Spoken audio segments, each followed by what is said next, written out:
이 세상에 결과만 중요하다면 위인전은 한 줄로 전부 다 요약할 수 있다. 전투에서 승리한 장군, 뭐 삼국을 제패한 왕.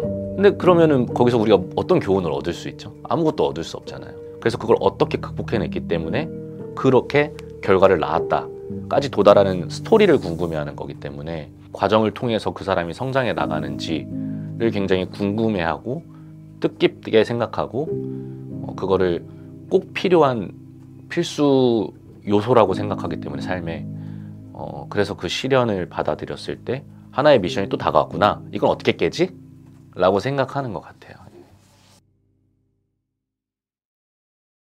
성장하는 시간을 충분히 겪은 한 사람의 성장이 저는 되게 멋있다고 생각을 하거든요.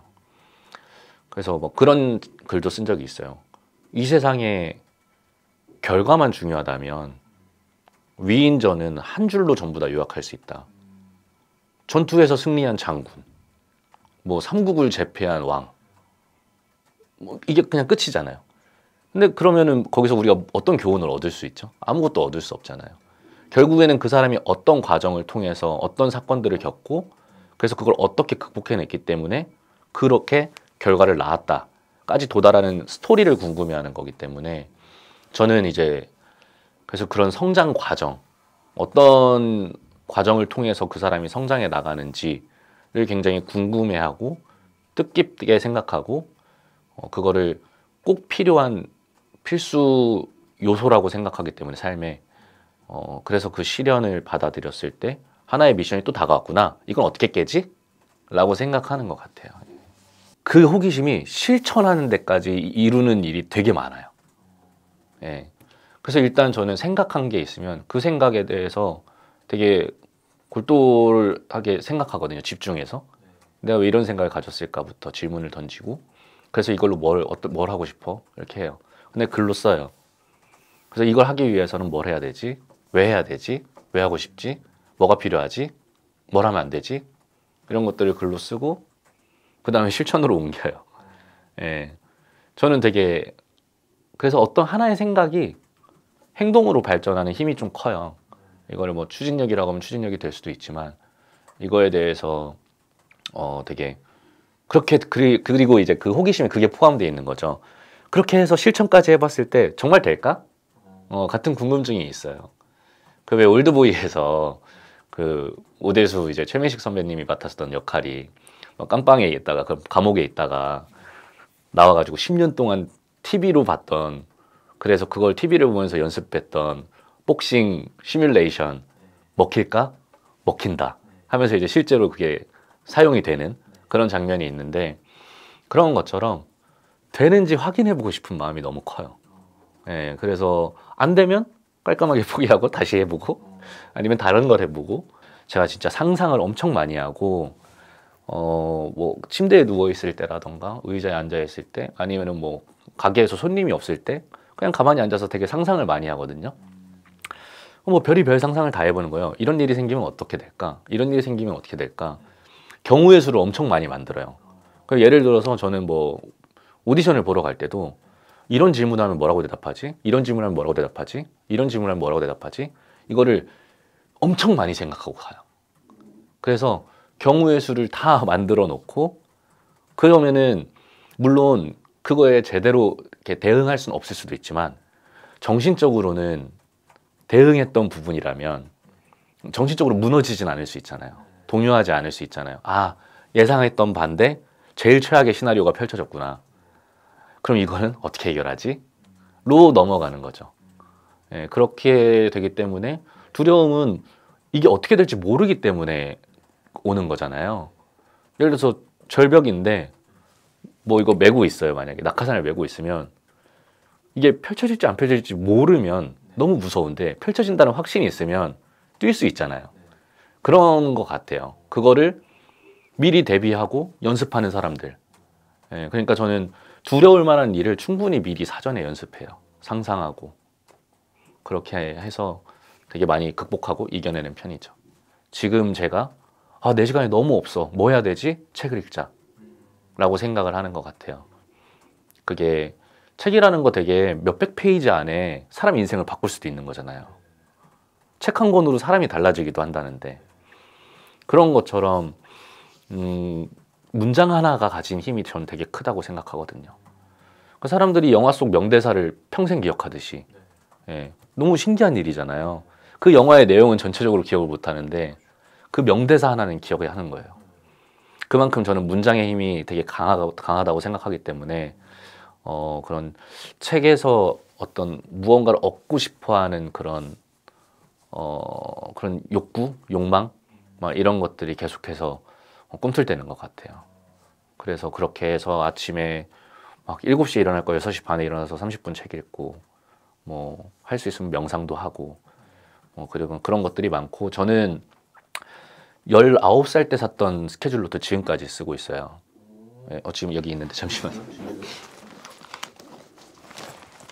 이건데 그냥 교보문고 이런 데 가면 파는 프랭클린 플래너 그런 다이어리인데 속지를 바꿔 쓸 수 있어요. 그래서 뭐 여기 이제 뭐 월별 계획 같은 것도 뭐 적고 뭐 이제 뭐 일별 계획도 적고 이렇게 하는데 네, 뒤에 이제 뭐 그냥 메모 같은 것도 뭐 제가 좋아하는 문장 구절 같은 것도 적혀 있고 바에서 일했을 때 바 뭐 칵테일 레시피 이런 것도 적혀 있고 뭐 별게 다 있어요. 뭐 근데 이제 너무 많아서 빼놓고 뭐 연기 얘기도 있고 여행 얘기도 있고 뭐 글도 있고 이런데 제가 이 스케줄 노트를 진짜 아끼고 소중히 여겨요. 한번 친구가 커피를 쏟아서 제가 완전 다 집어 던진 적이 있거든요. 네, 그러면 안 되는데 이 다이어리가 너무 소중해요. 스케줄 노트가 너무 소중해서 손상되는 게 너무 싫은 거예요. 그래가지고 저는 저기다가 거의 모든 메모를 다 하거든요. 지금은 스마트폰이 있으니까 공유해야 되는 자료들은 이제 그 스마트폰 뭐 어플리케이션 이런 게 있지만 온전히 저를 위한 것들은 저기다 기록을 좀 해요. 그래서 뭐 되게 뭐 이거는 좀 뭐 별도의 얘기인데 저는 되게 힘들 때마다 그 작은 성취에 대한 기록을 쓰거든요. 예, 작은 성취에 대한 기록을 쓴다는 게 막 제가 뭔가 너무 작아지고 아무것도 아닌 사람이라는 생각이 들 때 내가 뭘 할 수 있지? 라고 했을 때 설거지는 할 수 있잖아. 아침 8시에 일어날 수 있지 않을까? 8시 너무 빨라? 그럼 9시. 뭐 바닥 청소기는 돌릴 수 있지 않을까? 뭐 나가가지고 30분 산책은 할 수 있지 않을까? 그러니까 마음 먹으면 불가능하지 않은 일들 다 적어놔요, 저기다. 그 다음에 체크를 해요, 하나씩 하면서.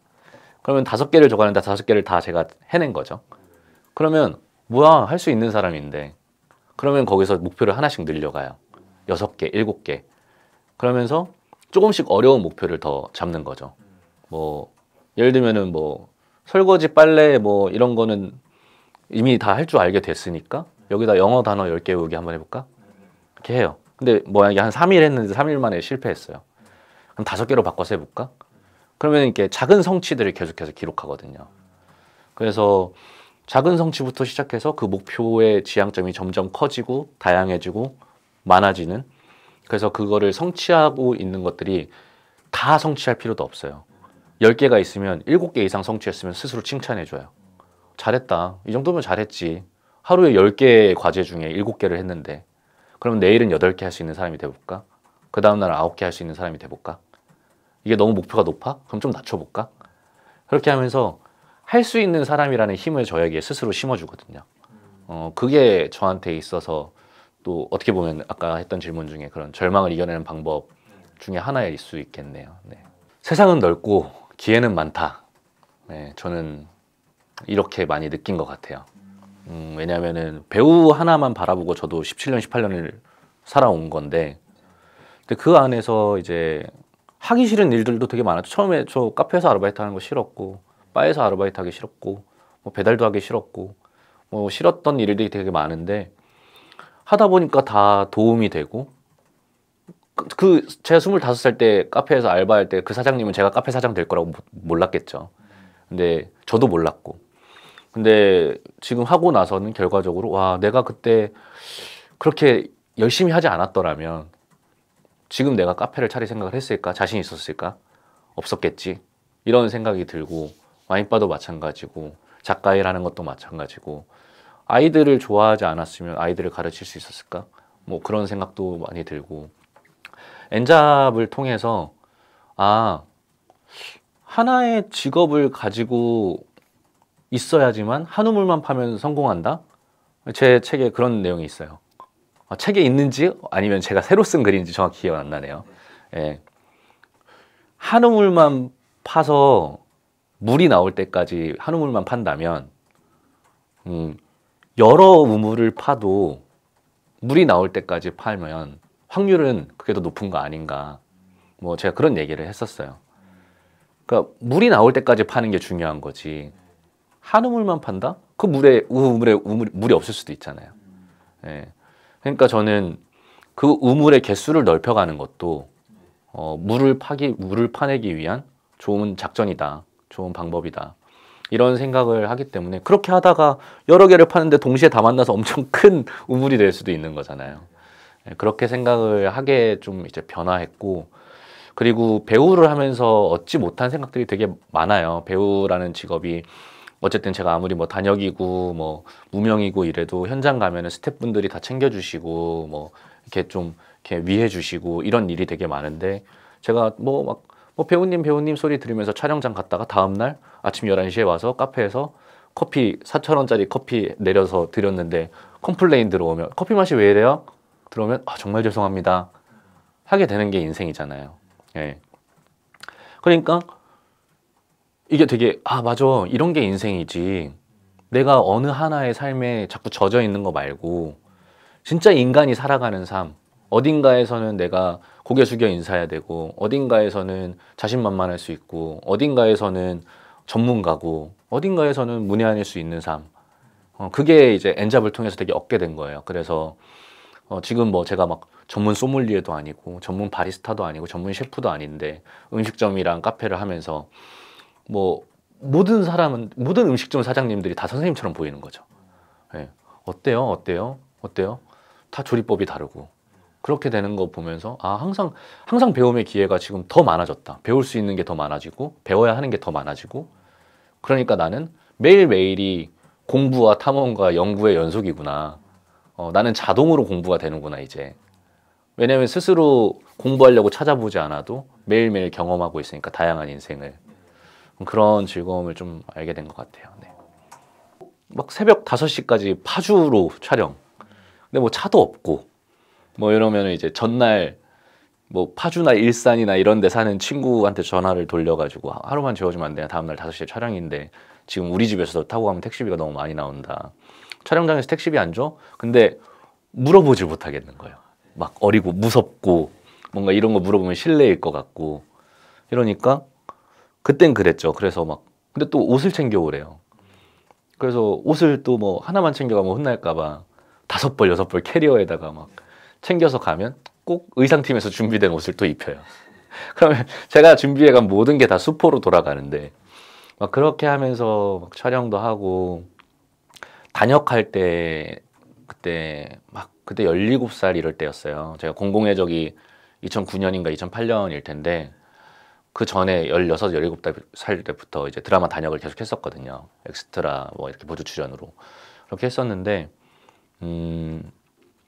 한겨울에 막 반바지 반팔을 입고 땅바닥에서 막 구르고 막 이런 장면을 찍고 막 이런 것도 많았었는데, 근데 거기에 막 12시간, 13시간이 방치돼 있으니까 1월 막 이럴 때 너무 추운데 저쪽 대기실 쪽에 지금 무슨 장작 같은 거 펴가지고 이거 불 하나 있고 거기에 막 3, 40명의 단역들이 막 달라붙어가지고 막 추운데 촬영은 해야겠고 막 이러고 한마디도 못하고 따뜻하게 해달라고 그러고 있었던 적도 되게 많은데, 어떻게 보면은 지금은 되게 현장이 많이 개선돼서 그런 것들이 많이 없어졌지만 그렇게 다양한 경험을 통해서, 그리고 어렸을 때 뭔가 부당한 어떤 조건에도 촬영을 했던 일이라던가 뭐 페이가 없이 일했던 시절이라던가 뭐 그런 것들을 통해서 지금 되게 좀 나름대로 단단해지고, 그리고 원하는 조건을 정확히 얘기할 수 있게 되는 데까지 도달하는데 되게 오래 걸렸던 것 같아요. 근데 지금은 정확히 프로페셔널한 배우로서 일하고 싶다는 생각이 드니까 당연히 페이를 요구한다거나 뭐 스케줄을 조율하는데 저의 스케줄도 하나의 스케줄로 인식하게끔 만들어준다거나 뭐 이런 것들에 대해서 잘 얘기할 수 있는 사람이 된 것 같아요. 그래서 그 치열한 배우로서의 치열한 삶이 연기라는 순간, 연기 작품에 들어간 순간이 치열하다고 하는 것보다 그 외적으로 치열했던 시간들이 더 많은 거죠. 그런 배우가 결국에는 선택받는 직업이잖아요. 예, 오디션을 봐서 합격해야 되고 이런 직업이고, 심지어 합격이 돼서 작품을 해도 관객들이나 시청자들한테 사랑을 받아야 되는 직업이잖아요. 그렇게 되니까 되게 누군가는 배우들을 보고 막 배우들 막 되게 사람들 많은데 앞에서 연기도 하고 이런 거 보면은 진짜 대단하게 막 뭔가 뻔뻔하고 낯짝도 두껍고 되게 자존심도 세고 자존감도 높을 것이다라고 생각하시겠지만 그렇지 않은 순간들이 되게 많거든요. 그래서 그런 부분들을 잘 이겨내 온 게 제가 치열하게 살아온 삶이 아닌가, 이런 생각이 들어요. 누가 봐도 시나리오라는 걸 알고, 이거 요즘 영화에 뭐 인물과 무엇은 전부 다 허구입니다 이렇게 표현을 해줄 정도로 허구라는 걸 밝히고 시작하는데도 되게 사람들이 이입해서 보는 경우가 많잖아요. 그러니까 그렇게까지 만들어주는 게 배우의 일인데, 한계성을 두고 이건 이렇게밖에 못해, 이건 이렇게밖에 할 수가 없어 라고 생각하는 순간 어떤 인물을 창조하는 사람으로서의 진짜 한계에 부딪히는 일이 되는 것 같아요. 그래서 이러면 어때? 저러면 왜 안 돼? 라는 끊임없는 의문을 품고 그 의문을 가지고 해결책을 찾아내는 데까지 도달하고, 그 와중에 선택지를 또 여러 개 가지고 있으면서 거기 안에서 이제 톡 건드렸을 때 튀어나오는 즉각적인 반응이 그 역할과 어울리게까지 만드는 일을 해줘야 되는데 그러지 못하고 생각한 것만 하고 그 전에 선배들이 해왔던 그걸 계속해서 똑같이 모방하거나 아니면은 뭔가 답습하거나 이렇게 되면은 배우로서 매력적인 배우가 되지 못할 확률이 높지 않을까, 이런 생각을 하는 것 같아요. 네, 여러분 되게 긴 시간 인터뷰를 했는데 너무너무 저에 대해서 또 한 번 더 알아갈 수 있는 즐거운 시간이었고요. 저는 이제 말씀드렸다시피 대단하게 성공하지도 대단하게 실패해 본 적도 없는 평범한 사람입니다. 근데 저는 넘어지지 않는 법을 알진 못하지만 정말로 몇 번 넘어져도 다시 일어날 수 있는 그런 재주를 가진 사람입니다. 힐링 너무 좋은 단어지만 저는 힐링을 넘어서 스탠딩 해야 된다고 생각합니다. 스탠딩의 시대가 올 거라고 생각하고, 지금 조금 너무 세상이 힘들고 지치고 무기력하지만 조금 더 힘을 내면 언젠가 더 좋은 세상이 올 거라고 생각합니다. 여러분 모두 행복하세요. 감사합니다.